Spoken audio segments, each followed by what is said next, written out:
के सवाद गोरी खट के बाकी होट के आम के सवाद बड़ी खट के बाकी होट के खाना दो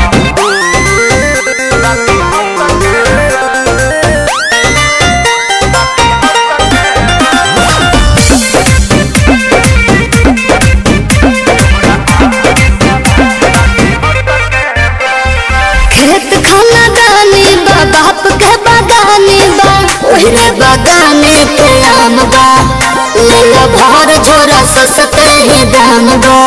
बात राइट बा, एक बाइट में लोग के पता तो चलिए जाए तोहरा चीज के न कवनो जवाब बाटे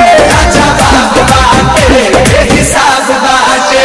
चलो तहरा खाती दू चार पैसा घट के अरे घट के हाँ तो दे दो। चलो छोड़ दी पूरा आम के सवाद गोरी खट के बाकी होट के आम के सवाद बड़ी खट के बाकी होट के कौन छुछू लागत रे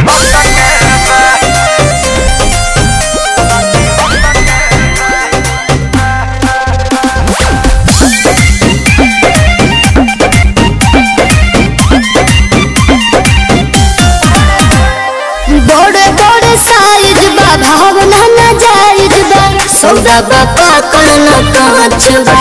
बात कहता ने अभिनव सच बा। अच्छा तो सुनो हाँ हो तोहरा लड़ा के तगड़ा सवाद बाटे जिंदाबाद बाटे सारे राहुल भाई फिर जिस मोटक अरे मोटक हाँ तो पहुँच जाए रे सही हो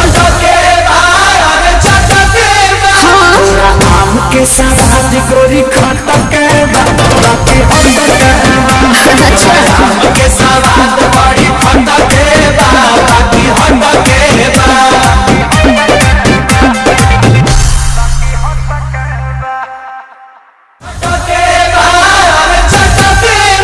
तोहरा आम के सवाद